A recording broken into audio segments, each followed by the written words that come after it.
Before you judge the silence of a woman, listen to the weight she carries in her quiet. These are the things I never said aloud, not because I was weak, but because some truths grow too sharp to hold without bleeding. Now, let me take you back. It was the day after my son brought his new bride home. She wore gold, heavy with pride, and looked at me like I was the dust beneath her feet. Still, I smiled. I made sweets for them, cleaned the floor with rose water. I wanted her to feel welcome. I wanted him to be proud of his mother. But pride is a strange thing. It dies quietly when no one defends it. The first time it happened, she was cooking. I'd stirred the dal wrong, too slow, she said. She didn't shout. She didn't warn me. She took the back of my head and slammed it into the kitchen tiles. Hard. Again. And again. Until the edge cut skin and the white wall turned red. I didn't scream. I remember that clearly. My body went quiet, but inside, something cracked. My son walked in, saw the blood, paused, then turned around. He said nothing that night. He never said anything, not when she slapped me in front of guests, not when she threw my clothes in the trash, not when she called me a curse. He'd nod like a man listening to traffic, then disappear into silence. They made a prison from every corner of the house. Bathroom breaks were permission-based. Meals became leftovers or skipped. My wrists stayed bruised from chores she invented to exhaust me. She told people I was losing my mind, that I talked to shadows, that I wandered. She made me doubt myself, too. But here's the strange part. Even in that darkness, I held something inside me she could never take. A memory, a truth, a secret I'd sworn never to tell. Not then. Not even now. Not yet. That secret kept me breathing when everything else broke. If you're listening, thank you. That means more than I can say.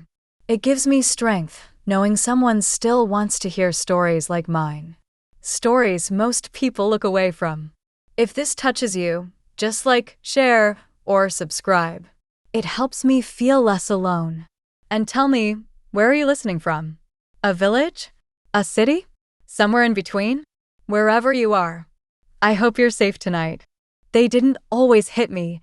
Sometimes the pain came in smaller ways, quieter, but deeper. Like when they gave my bed to the servant's son and told me to sleep on a thin mat by the storeroom. Or when they turned my birthday into a chore list, handed me a broom before sunrise, and said, "You're still breathing, aren't you?" That's gift enough. She liked to whisper her cruelty, my daughter-in-law. She'd stand close to me in the kitchen, her breath warm on my neck, and say, "You should have died before he married me. You're just a rotting root in this house." And he, my son, he nodded along, not out of agreement, but habit. Like nodding meant he could disappear. Their child came, and things got worse. She used me like a servant, but never called me Dottie. I changed diapers, cleaned vomit, rocked him to sleep, and when guests came, she introduced me as the maid with nowhere else to go. I stopped being a mother. I became background noise, furniture with breath. And yet, the child smiled for me. Only for me. Head gripped my fingers, press his warm face into my shoulder. In those moments, I remembered something I'd buried long ago, the way another tiny hand once clung to me the same way. But I couldn't think about that. Not yet. There was one afternoon I remember clearly. The kitchen was empty. I was scrubbing a pot on the floor. My knees ached. She walked in and dropped a pan beside me hard enough to startle, but not enough to bruise. Then she leaned down and said, "Soft as silk, you know, I prayed for your heart to stop last winter." She smiled. "But maybe you're too stubborn to die." That night, I stood at the bathroom mirror, touched the scar on my forehead, the one she gave me in week 1. I whispered to myself, "You're still here. You're still here." The truth I was hiding, the secret I'd sworn never to say, it burned under my skin. But I couldn't speak it, not while their world still circled in power, not while I was under their roof. I would wait, endure, and one day leave. Not escape. Leave. There's a difference. Escape is fear. Leaving is choice. The house began to shrink around me, as if the walls themselves had learned how to press in. I stopped recognizing my own voice. It had become softer, slower, as if I was trying not to disturb anything. When guests came, I stayed out of sight. That wasn't a rule spoken aloud, but I learned quickly. Her friends would arrive with polished sandals and syrupy smiles, and she'd hand them tea while I stood by the kitchen door like a shadow.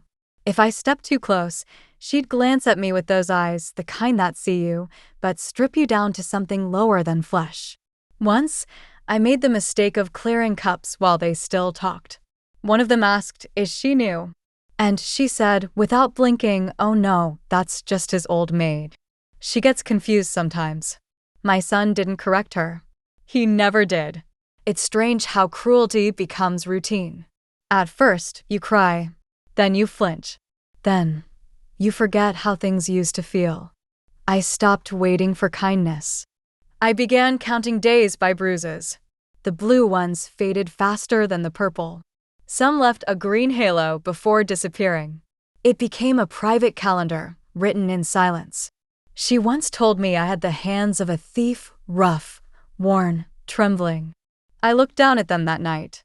These were the same hands that held my son the day he was born. The same hands that stitched his first school shirt. I remembered him back then, tiny and warm, with a head full of black hair and eyes that used to look at me like I was the sun. Now those eyes barely met mine. But the baby, her baby, looked at me differently. He'd crawl toward me even when she pushed him away. He liked my stories, even when I whispered them with cracked lips. I started telling him old tales, not fairy tales, but real ones. Stories of trees that bend but never break. Of women who carry fire inside them, even when the world only sees ash. He didn't understand the words, but he listened. Children know when something matters. They feel it. There was one evening I remember more sharply than the others. She had visitors again. A group of women, loud and laughing, playing cards while the baby slept in the next room. I was in the hallway, folding laundry when one of them said, "You're lucky. You don't have in-laws breathing down your neck."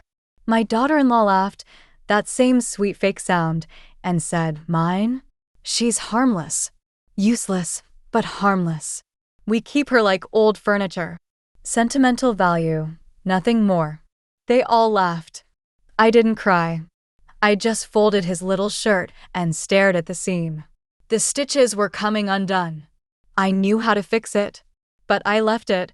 Sometimes, even the strongest fabric needs to unravel. I began keeping things. Little things. Not out of malice, but as reminders. A button from my old sari she had burned. A dried flower from the garden I once planted before she dug it up. A scrap of paper where I had written a name, not hers, not my son's, but a name that belonged to a different time. A name I had buried long ago, for everyone's sake. My secret, my shame, my strength. They never knew I was watching. Waiting. I wasn't planning revenge. That's not how I survived. I was waiting for the wind to change, for the moment when the lock on the door would turn, not with anger, but with decision. I didn't want to run. I wanted to walk out steady, with my back straight, and my silence full of meaning. Because what they never understood, what no one ever saw, was that I had already left them a long time ago. All that remained was the body, but the soul was saving itself. The rain started early that year. I remember because the leaks in the ceiling grew longer, spreading like veins above my bedroll. No one repaired it. She said it didn't matter. You're not sleeping in the main house anyway. I used to call that room mine. It had been my husband's once. We used to keep a small oil lamp near the window, and he would hum while I combed my hair. That room had seen our beginnings. But now it was hers, with new curtains, a dressing table, a wardrobe that groaned with saris I'd never touch. All the old furniture was discarded. I found my wedding trunk outside by the garbage one morning, split at the corner, half filled with mothballs. I didn't cry. I pulled out a corner of my mother's embroidered dupatta and tucked it under my blouse. Just one thread of memory. That was enough. The storeroom where I slept had no latch from the inside. Some nights, I'd wake up and find the door slightly open, the baby crying somewhere down the hall, and I'd wonder, did she leave it open or was it the wind? My body always moved before my thoughts did. I would walk barefoot across the cold floor, gently pick him up, and soothe him until his cries slowed into breathing. I wasn't thanked. Sometimes I was punished for it. She didn't like when he reached for me instead of her. She said I was confusing him, making him soft. "He's my son," she spat once, grabbing him from my arms. "Not yours." She didn't know what that sentence stirred in me. The ache it unearthed. The echo it caused. Because once, I had held another baby just like this. Before any of them. Before marriage. Before shame. I was 16. Taken from my father's village to a place I don't speak of. Kept there for months. No windows, just narrow slits in the wall where the light came in like a secret. I wasn't the only girl. I wasn't the youngest either. What happened there, it took pieces of us we didn't know we had. And when I came back, belly full, my mother said nothing. Just pressed her lips together and took me to a woman in another town. A woman with quiet hands and eyes that didn't look up. But I refused. I said I would carry the child. I said it wasn't the child's fault. That was the only time my father ever slapped me. I remember the sting more than the sound. But I had the baby. Alone. In silence. And I gave him away before he learned to say ma. That was the deal. The condition for my return. The price of pretending nothing happened. I told no one. Not my husband. Not my son. Not the walls of that marriage home that swallowed me whole. That boy, that firstborn, lived in a separate corner of my heart, untouched, unnamed. Until I saw my grandson's face. It was the same shape. The same eyes. The same defiance in his tiny jaw. It made my hands shake. And that's when I realized why I hadn't broken. Why I endured the slaps, the slammed doors, the silence. I wasn't staying for their sake. I was staying for his. The child who didn't know what I carried for him. The child who would never hear the story of my first son, not yet. Maybe not ever. But who still needed me in ways his own mother couldn't see. I began to hide coins in the lining of old blankets. I saved small bits of lentils, dried ginger, anything I could trade later. I fixed the broken edge of the storeroom window using an old comb and melted wax. I started stitching again at night, patching his clothes when she wasn't watching. I wasn't planning escape. I was preparing. Because a mother doesn't always run from the fire. Sometimes she waits inside it until it burns out, or until she walks through it, carrying someone else in her arms. It had been 5 years since my son's marriage. By then, the lines on my face had deepened, but no one in that house noticed. Not even him. The man I birthed barely met my eyes anymore. He called me Ma in front of others, but in private, it was just instructions. Do this, bring that, finish this. If I paused, if I hesitated, his voice would harden like hers. They'd become mirrors of each other, two shadows that moved in sync, swallowing the light. Sometimes I wondered if cruelty was a choice or a habit. The grandson was older now, walking with a stubborn tilt, always touching things, always asking questions. She didn't like his questions. Too noisy, she'd say. Too much like you. I tried to teach him gently how to thread a needle, how to water plants without drowning the roots. He remembered everything. He watched carefully. And he never looked away from my face. Not like the others. Then one day, someone knocked at our gate. It was a woman older, in a faded blue sari, her hair tied with a yellow ribbon. She asked for me by my maiden name. No one in the house recognized it, but I did. My hands trembled as I wiped them on my apron and stepped outside. She didn't say much at first. Just looked into my eyes and said, "It's been a long time, sister." I remembered her, not her voice, not her clothes, but her eyes. We had shared a room once. One of the girls from that place. She had escaped first. Disappeared before the rest of us could try. "I looked for you," she said. I wanted to tell you something. He found you, you know. Your boy. The one from then. He's a man now." My knees buckled. I sat down on the front step. She said he'd grown into a quiet man, that he wrote books, that he worked with children in need. "I didn't tell him much," she added, "only that you were alive, that you loved him enough to let him go." She reached into her bag and handed me a photo. A man, maybe in his 30s, smiling slightly. Eyes like mine, nose like my father's. He looked gentle. He looked safe.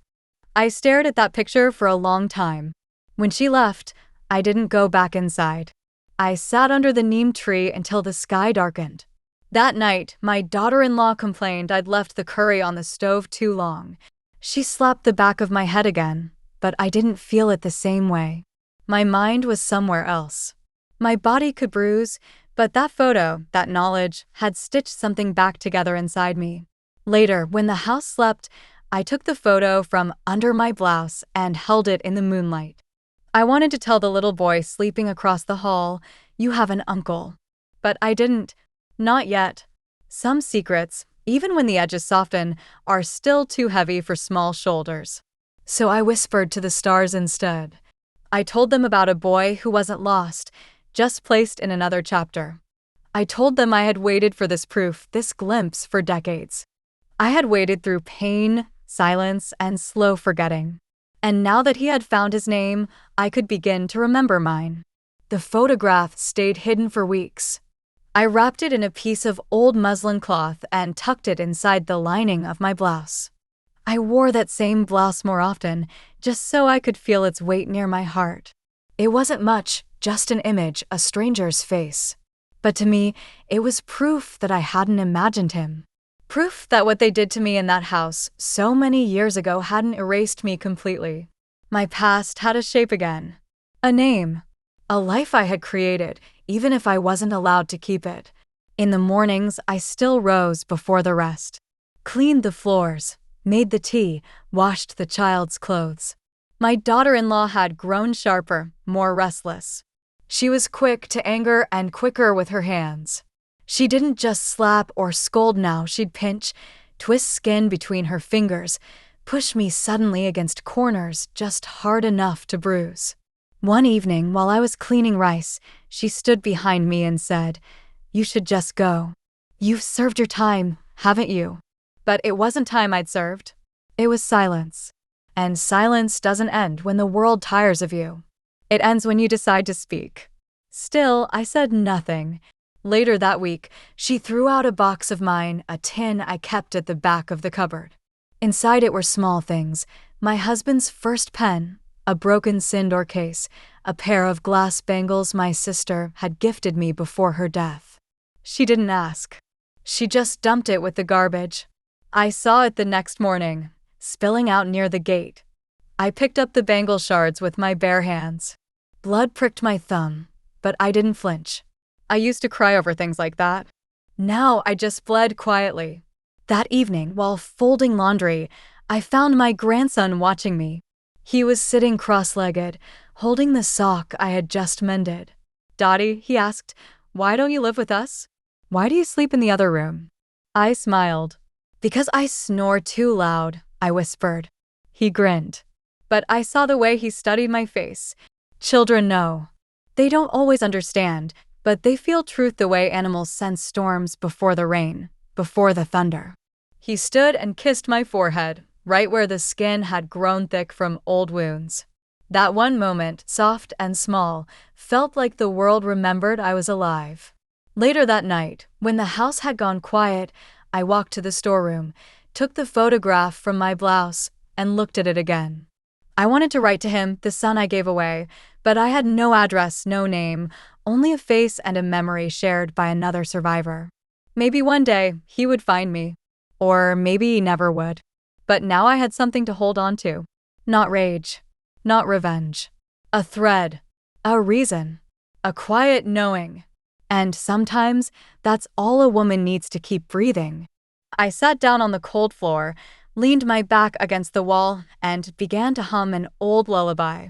One I used to sing to both my sons, one I was never allowed to finish. I hummed until sleep came. And in my dreams, no one hurt me. No one silenced me. I was just a woman in a garden, singing to a child who looked back with love in his eyes. Winter in that house was cruel. Not because of the weather, though the wind crept through the cracks in the storeroom wall and left my fingers stiff by morning, but because coldness had become a habit in their voices. By December, my daughter-in-law had stopped speaking to me altogether. She barked orders, pointed fingers, slammed doors.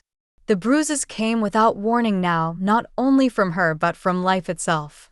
A plate thrown too hard, a door shut just as I passed, a pot handle too hot to hold. These little violences didn't shock me anymore. They had become part of the rhythm of the house. My son watched it all. He wasn't blind, just silent. Sometimes I wondered what made him more the boy I raised or the man he had chosen to become. He never touched me in anger, but he never stopped her either. That silence, that quiet approval felt worse than anything she ever did. Because he knew better. I had taught him better. I found ways to stay warm. I stitched a shawl from scraps of old saris. I boiled water and poured it into a glass bottle before bed, cradling it like a child. I whispered stories to myself to drown out the sounds from the next room, her shouting, things breaking, the baby crying. He was 5 now, old enough to run, to hide. He often came to my door at night. He'd knock twice, softly, and I'd let him in. He never asked.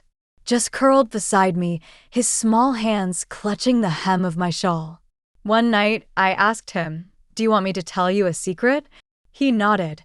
So I told him the story of a bird with broken wings, trapped in a cage. A cage so old, the bars were part of the sky. But inside the bird's chest was a map, not written in ink, but in memory. The bird knew where the light came in, where the cracks lived, where the wind whispered freedom. And slowly, the bird taught herself to sing again, not for others, but for herself. He stared at me with wide eyes. "What happened to the bird?" he asked. I smiled. She flew when no one was watching. He didn't understand then. But one day he would. A few days later, she punished me again. I had dropped a bowl. My hands were cold, my knuckles raw. She dragged me to the kitchen and forced my head against the counter. Once, twice, 3 times. I tasted blood in my mouth and saw stars at the edge of my vision. The baby screamed from the other room. My son stood in the doorway, frozen. He said nothing. That night, I packed a small bundle. Just a few things, a sweater, the photograph, some dried rice, and a bit of turmeric. I didn't plan to leave. Not yet. But I needed to feel like I could. Because the truth was beginning to rise in me like a tide. And when it reached my mouth, I would no longer stay silent. In my youth, I thought silence was weakness. I believed a strong woman shouted, resisted, stood her ground. But age taught me something different. Silence can also be armor. A woman who waits is not always a woman who surrenders. Sometimes, she's just watching for the right door to open. I waited. My bundle stayed hidden beneath the cot. My bruises faded, then returned, then faded again. Life moved in predictable loops. Dawn, chores, scoldings, meals, slaps, silence, sleep. And yet, something had shifted in me since the day she cracked my head against the kitchen counter. It wasn't just the pain, though I carried that deep into my bones. It was the look on my son's face. Not guilt, not anger, just emptiness. He had chosen comfort over courage. That choice is its own kind of cruelty. So I stopped expecting anything from him. I stopped looking at him with the eyes of a mother. I started seeing him the way I saw the wind there, but distant. No longer someone I could lean on. I turned all my tenderness to the boy, my grandson, the only soul in that house who still reached for my hand without flinching. He'd come to me now with questions his mother couldn't answer. Why does Baba not smile? Why do you always wear the same shawl? Why do you keep talking to the moon? I told him the truth, but not all of it. Because some smiles are lost, I said. And some shawls are made of memories. And the moon listens better than most people. He never laughed at that. just nodded. He believed me. One morning, I taught him how to warm mustard oil on the stove without burning it, how to rub it into his arms and legs during winter so his skin wouldn't crack. He liked the way it smelled. "You smell like home," he whispered once as I massaged his feet. I bit the inside of my cheek to stop from crying. No one had said the word home to me in years. That night, I unstitched the lining of the blouse and took out the photo. I pressed it flat, then folded it again. I began writing a letter, not with the intention of sending it, but to speak aloud what had gone unsaid for too long. I wrote to my first son. I told him about the pain, yes, but also about his half-brother. About the child who bore his eyes. About the games he liked, the questions he asked. I didn't write with anger. I wrote like a mother, grateful, aching, awake. It had been 26 years since I gave him away. Some nights I could still feel the weight of him in my arms. I remembered the way he opened his eyes for the first time and how I'd pressed my lips to his forehead before the woman took him. I had kissed him with a promise, "You are loved, even if you are lost." And now, through his eyes printed on paper, I felt that promise flicker to life. I folded the letter and placed it beside the photo. A storm was coming. I could feel it in my knees. But I wasn't afraid, because now I had something I hadn't had in years. A voice inside me whispering, "Get ready." It was a festival day. In another life, that would have meant music, sweets, maybe new bangles wrapped in tissue paper. A little sandalwood on the forehead, laughter rising from the kitchen, the warmth of something shared. But in this house, celebration came in other forms, shopping for her, silence for me. I wasn't allowed to wear bright colors anymore. She said they made me look foolish. Said I looked like a dried-up flower pretending to bloom. So I wore dull brown that day. But inside, I remembered red. Red, the color of strength. Red, the color they wiped from my forehead the day my husband died. Red, the color that never truly left my blood, even after everything.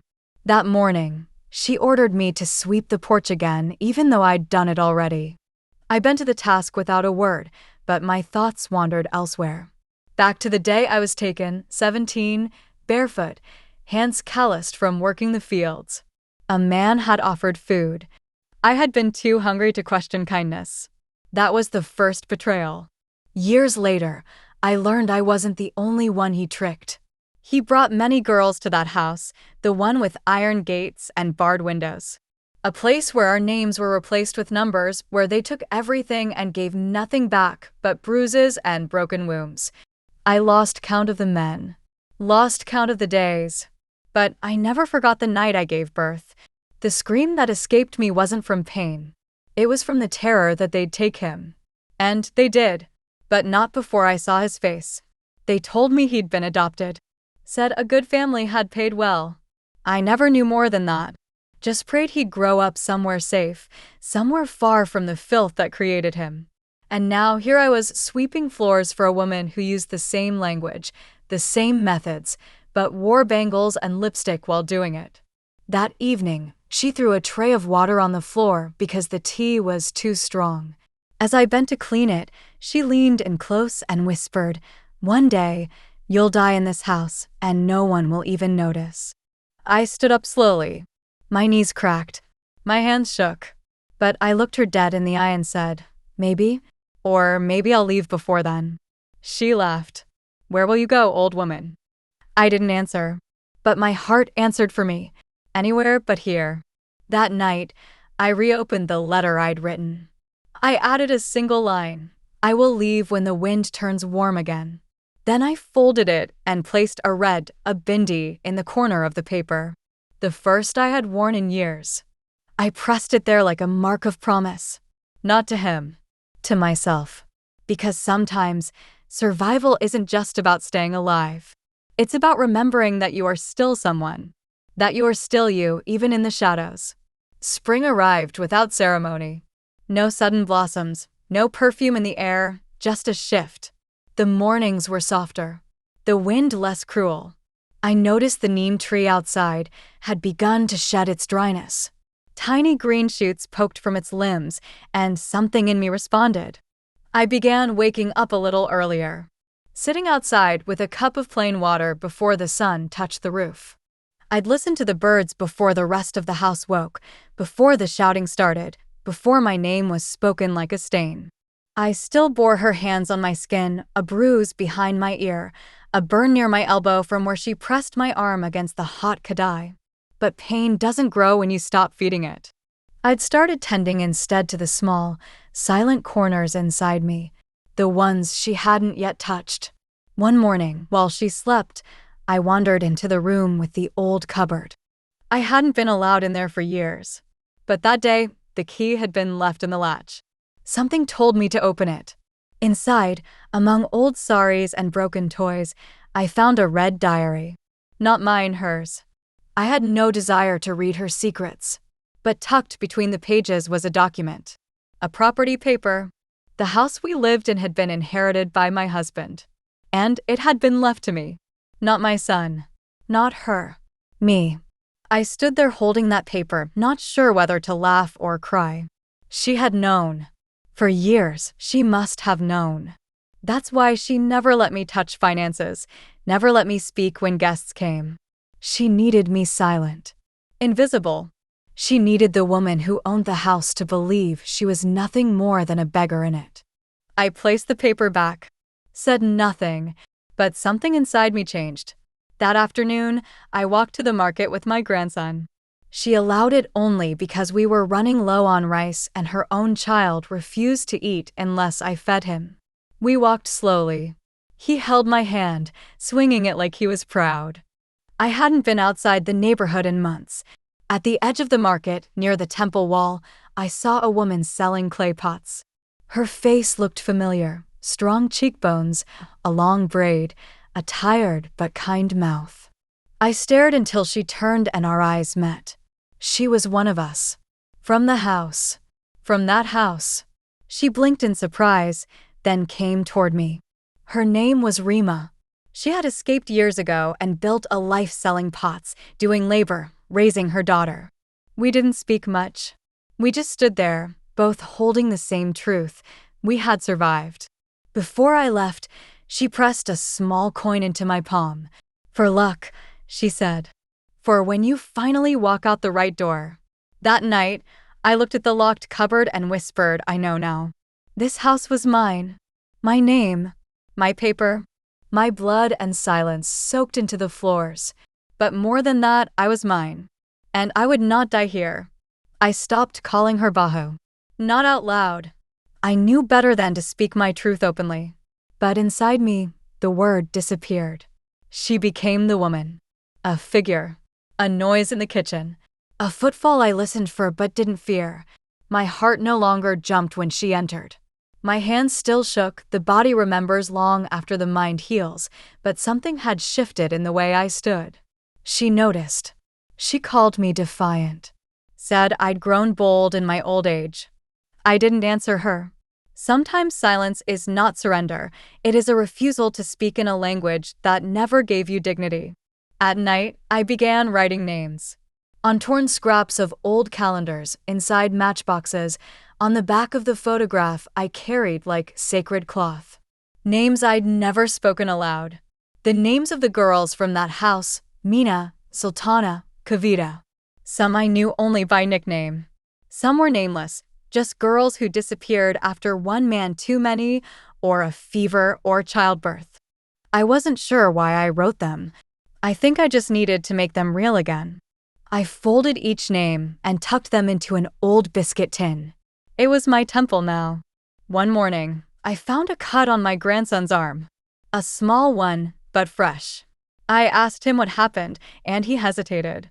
Then, quietly, he said, Ma was angry. She said I was acting like you. That sentence hollowed me out. He wasn't just watching anymore. He was becoming what he saw. The sharpness. The cruelty. The way power passed through anger like inheritance.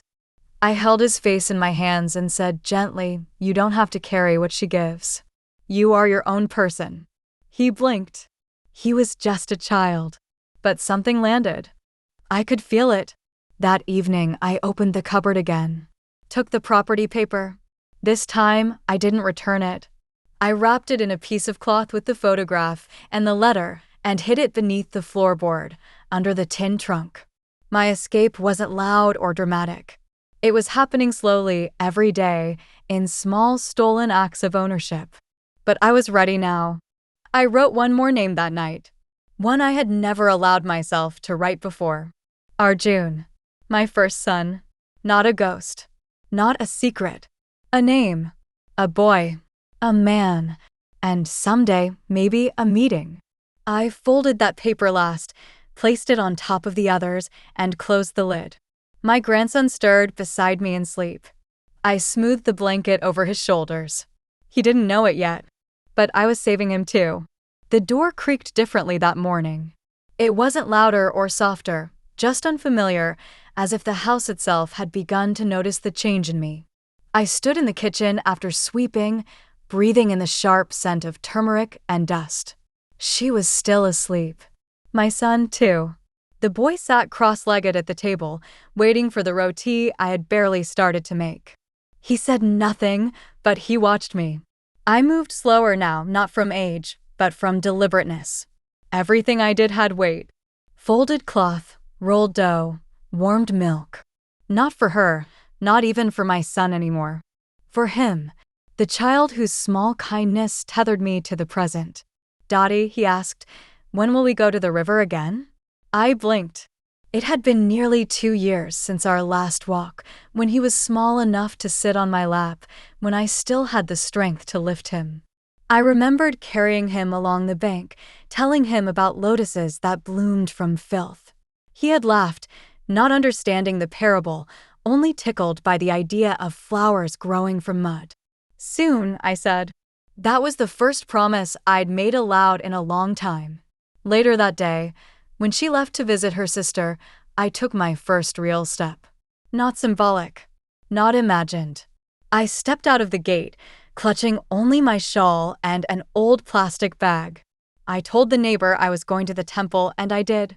But after offering a matchstick and a whisper at the shrine, I turned and walked to the lawyer's office. I had nothing with me, no money, no identification. Only the memory of the document and the name it bore. Mine. I spoke quietly. I told him my name, my husband's name, the location of the deed. He narrowed his eyes, half in suspicion, half in sympathy. "Do you have proof?" he asked.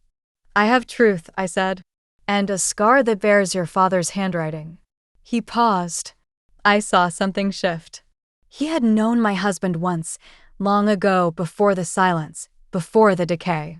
He agreed to look into the document. When I returned home, no one noticed I had been gone. She came back later that evening, yelling about her auto driver, the price of fish. My son ignored her, eyes glued to his phone. I stirred the dowel, watching the flame with an unfamiliar calm. I had done it. Just one step. But it felt like a mile. That night, I whispered to the boy, "We'll go to the river soon. I'll show you where the mud turns to bloom." He smiled in his sleep. I stayed awake, not from fear, but because I knew the day was coming when my name would not just be a whisper in these walls. It would be a name spoken with strength. And mine alone. It was my husband's birthday. No one in the house remembered, or maybe no one cared. The man had died quietly, like everything else in this home. No funeral worth naming. Just a quick fire, faster prayers, and a colder silence after. But I remembered. I always did. That morning, after feeding the boy and finishing the dishes, I went into the storage room. The one they never entered. Dust layered the trunks, cobwebs stringing from corner to corner like fine, silken grief. I opened the smallest box, a tin chest rusted on one side. Inside were his books, his fountain pen, a few yellowed letters he'd written to his brother, but never sent. At the very bottom, wrapped in newspaper, was a photograph of us. We were so young in it. I was wearing red. He was laughing, head thrown back like he didn't know what sadness tasted like yet. I didn't recognize myself, not because the face was unfamiliar, but because the woman in the photo still belonged to someone. And I didn't anymore. I ran my fingers over the photo, then placed it inside my blouse, close to the letter and deed. My little museum of truths. That night, I didn't cry. I just sat by the stove, warming my hands. The boy came and leaned against my shoulder, his breath soft and sleepy. "You smell like the sun," he mumbled. I pressed my cheek against his hair. "And what does the sun smell like?" "Safe," he said. I nearly broke at that. The next day, the lawyer called. The deed was real, untouched, still in my name. He asked what I wanted to do next. I told him I didn't know yet, because it wasn't just about the paper. It was about the history hidden in these walls, the screams muffled by ceilings, the nights I'd crawled to bed wet from her rage, the way I'd kept the child in my arms silent when she raged because I feared she'd turn on him too. I wasn't ready to leave the house without reclaiming what it had taken from me. Later that week, I unlocked my husband's desk. Inside was a single cassette tape. I didn't remember it. I had no way to play it anymore. But I held it for a long time, wondering if it was his voice on there, something saved, something forgotten. Maybe nothing. Or maybe a goodbye. I thought of my first son, Arjun. What would I say if he ever stood at this very doorstep? If he asked who I was, what I'd done, what I'd survived? I'd tell him I lived through a storm. That I carried a lie not to hide, but to protect. That some truths are too heavy to give to children, even when they grow tall. And I would tell him I loved him, even in absence, even in silence, especially there. She slipped in the kitchen. Nothing serious, just water spilled from the broken tap, the one she always blamed me for. I had mopped it that morning, but she stormed in barefoot and fell hard. Her elbow struck the edge of the counter and she screamed, long and loud, not so much from pain but from humiliation. I didn't rush to her. I walked steady, calm, holding the towel like it was any other day. She looked up at me with rage, expecting mockery, maybe fear. But I offered her none. I helped her up wordlessly and cleaned the floor beneath her without a sound. She didn't thank me. Of course not. But something cracked. Not in her bone. In her power. I had stood over her. And I hadn't flinched. That night, she told my son I was becoming dangerous. Said I was forgetting my place. She screamed loud enough for the neighbors to hear. I heard him tell her to lower her voice. Not for me. For his own peace. He never defended me. Not once. But lately, he didn't defend her either. I think the years had worn him thin between her temper, the weight of a house he pretended to own, and the child who cried more than laughed. I began writing again. Letters to myself, really. I wrote about the house where they kept us. How they made us sing for the men. How they told me I was lucky because one of them liked me enough to come back. As if that made it better. I remembered the moment they told me I was pregnant. I was 19. I'd begged to keep the child. They agreed only because the man who paid most often wanted a son. Said he might come back if he had one waiting. But he never returned. And after the birth, they sold the boy. Told me he was gone to a family. Rich. Out of the country. They wouldn't even let me hold him properly. I only saw the back of his head. He had a tuft of dark hair. That was all. I stopped fighting after that. I became quiet. Mechanical. Until the day I escaped. No one asked questions. A girl walking down a highway alone doesn't make headlines. I cleaned train stations for food, slept behind temples, stitched clothes. It took me 5 years to find another name. Another husband. Another chance. I buried Arjun's name. Buried it so deep I couldn't say it aloud until now. And I lied to the man I married. Told him I had no children. That I was untouched. That I had a younger brother, not a son. He believed me. He was kind. Gentle. He called me John. When he died, I folded the lie with his shirt and placed it in the cupboard. It stayed there. Until now. I looked at my reflection that evening. I saw gray, yes. But I also saw the color coming back to my cheeks. The weight of my jaw. The clarity in my eyes. She had slipped, and I had stayed standing. I began sewing again. At first, just old blouses, torn under the arm or frayed at the hem. But soon, I was stitching for the boy. Little patches on his school bag, mending his sock where the heel had worn thin. My fingers remembered more than I did. The thread danced between them like it had been waiting years. She mocked me, of course. "Who'll wear your old lady clothes?" she laughed, watching me bent over the machine. "No one's asking for your pity stitches." I didn't answer, because they weren't for anyone but me. Each thread I pulled through cloth was a moment I hadn't been given, a breath I reclaimed, a memory stitched into stillness. I remembered how, at the house, we'd mend our own dresses late at night. Not for beauty, for decency. A ripped hem meant more eyes, more danger. Mending meant survival. Now it meant freedom. The boy asked if I could sew him a shirt. I nodded and promised him one in sky blue. The color, he said, reminded him of stories. "Which stories?" I asked. "The ones you don't tell yet," he said, shrugging. "But I know they're good."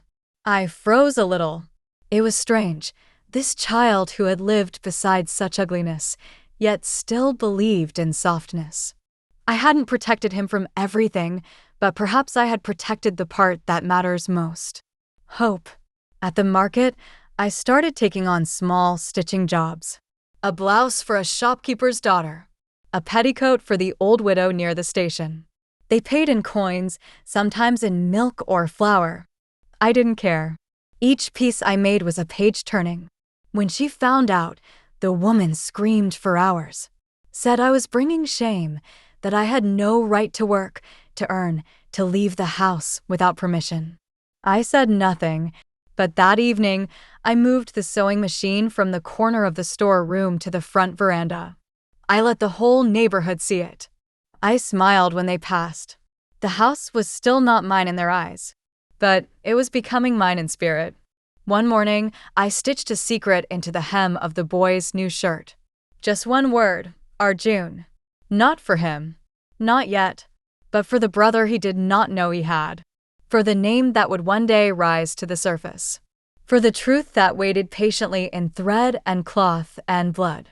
When I wore my old sari to the temple that Sunday, the same women who once crossed the street now offered me water. Asked about my blouses. Smiled at the boy. I wasn't invisible anymore. Not loud. Not fully free. But visible. And that for someone like me felt like miracle. The wind was strange that week. Warm, like summer wanted to return before its time.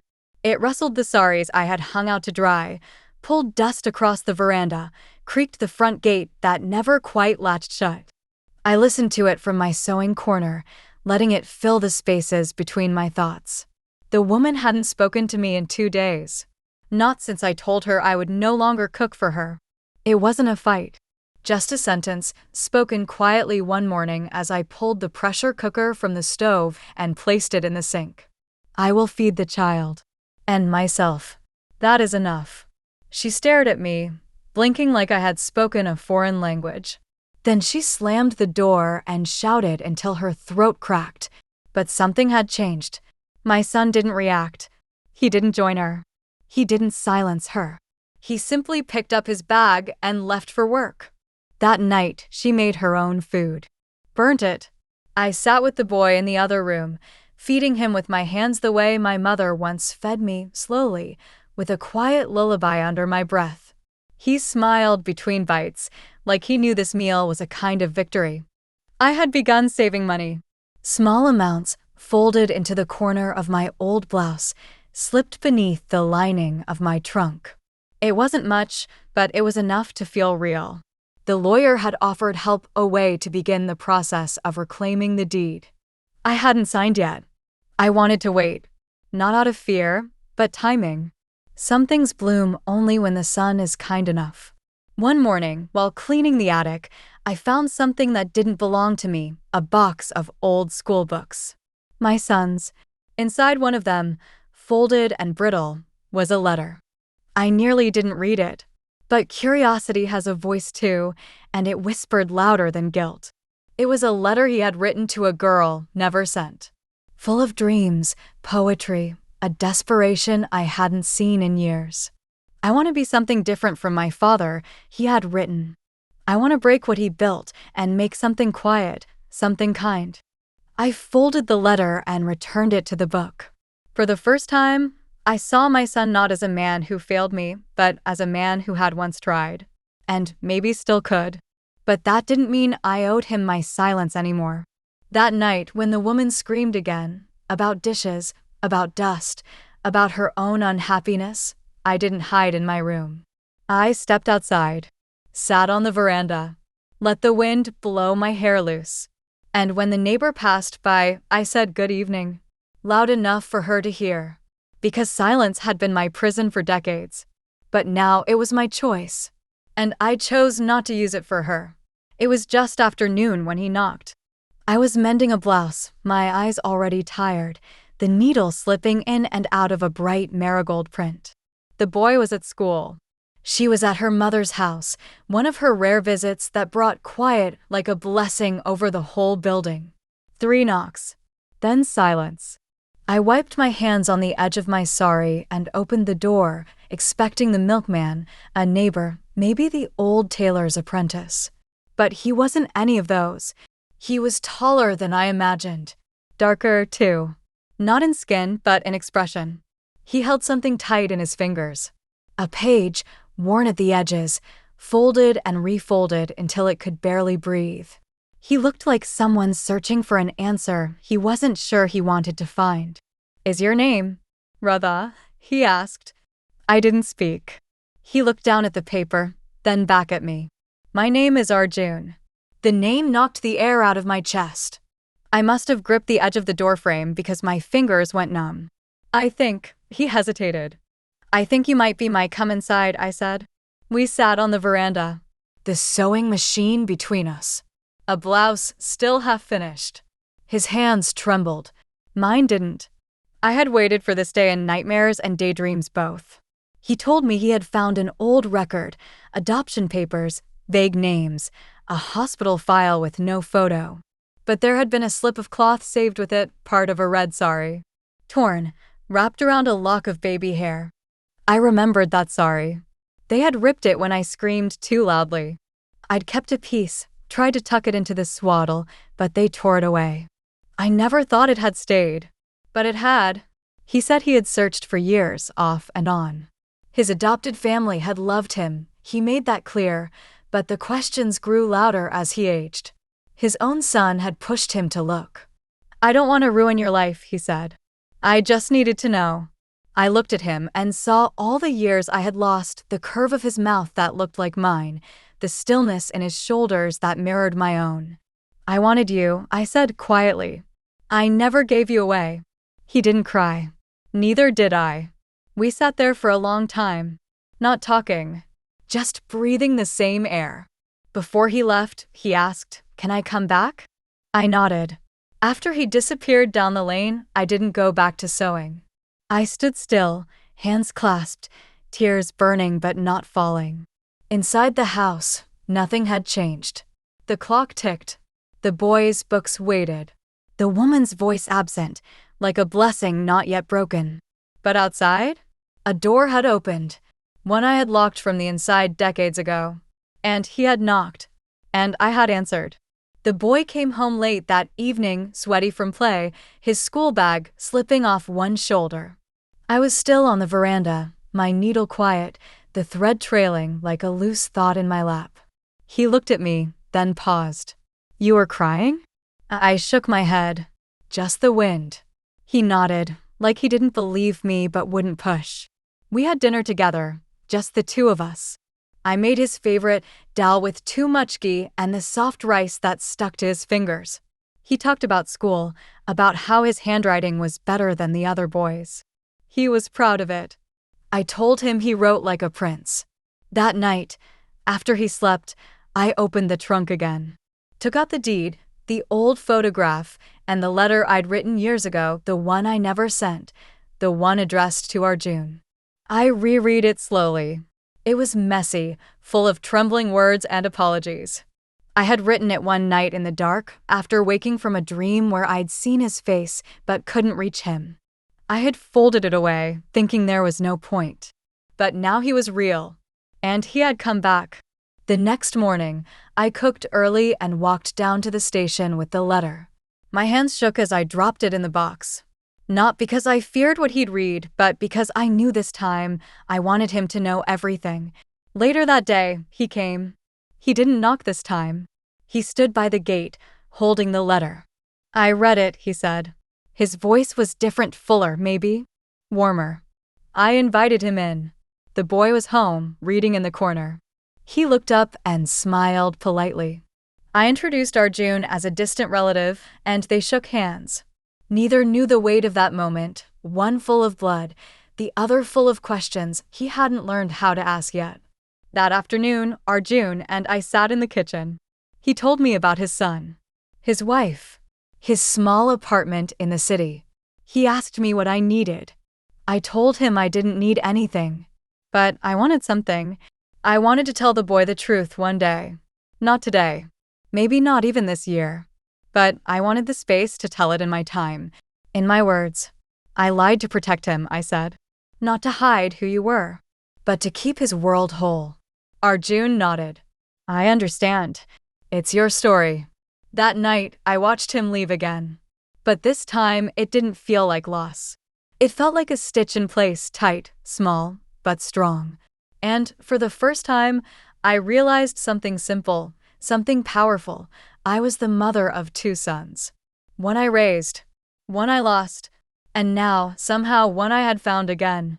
I left the door open that day. Not wide, just enough for the breeze to drift in, for the smell of jasmine from the neighbor's courtyard to float through, for the sound of children's laughter on the street to reach the veranda. I used to close it. Always. Out of habit. Out of fear. But not anymore. Arjun had started visiting every Sunday. He brought fruits, sometimes sweets, always quietly, always with patience. We never rushed.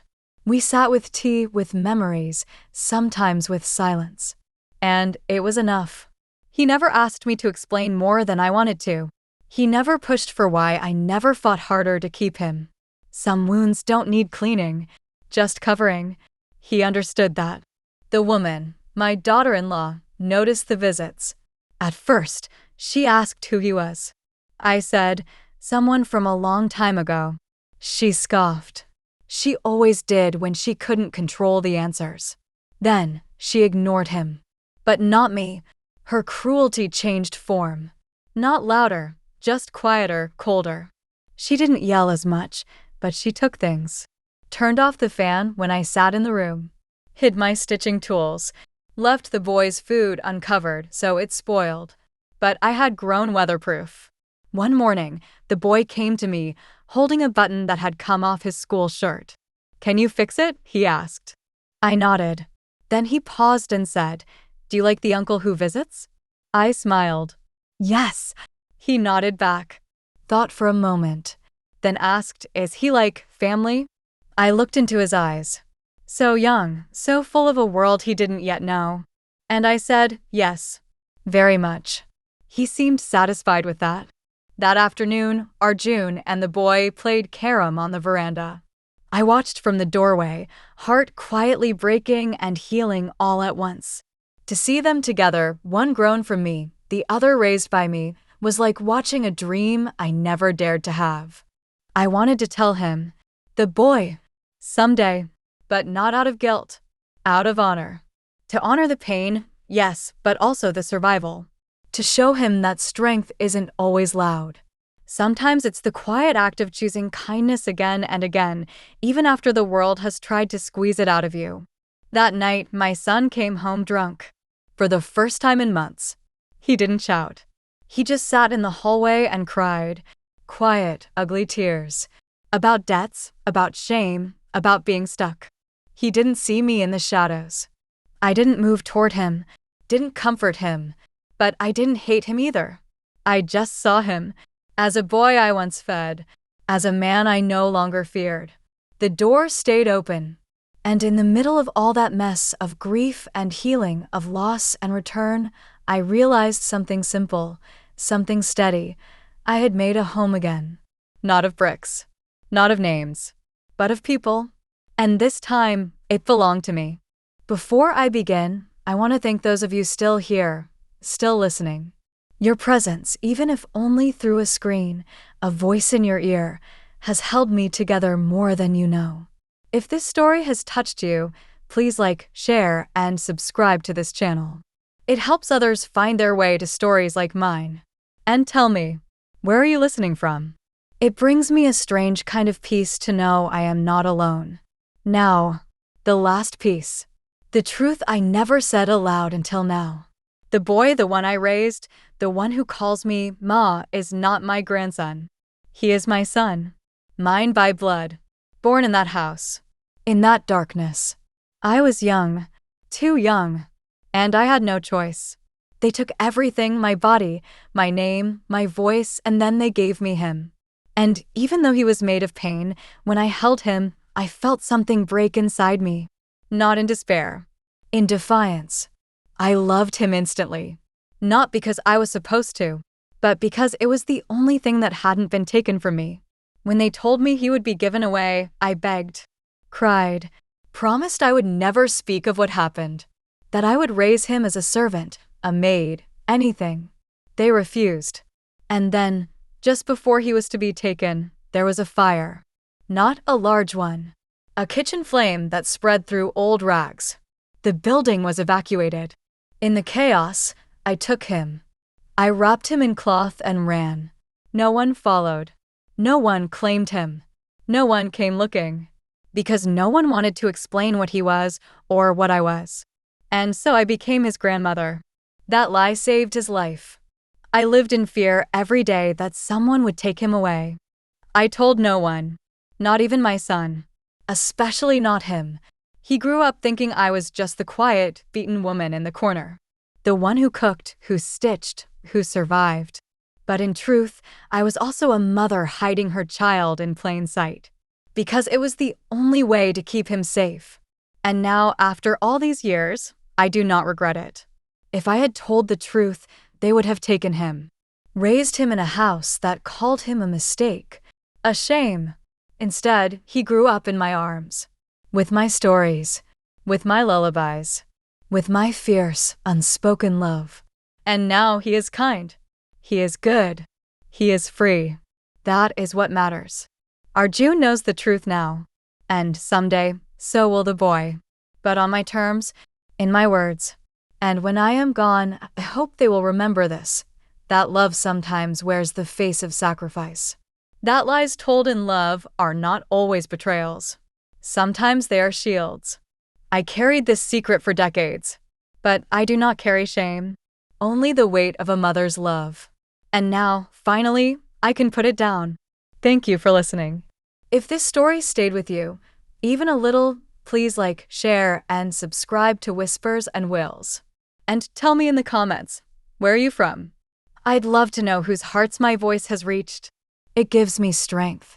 And maybe it'll give you some too.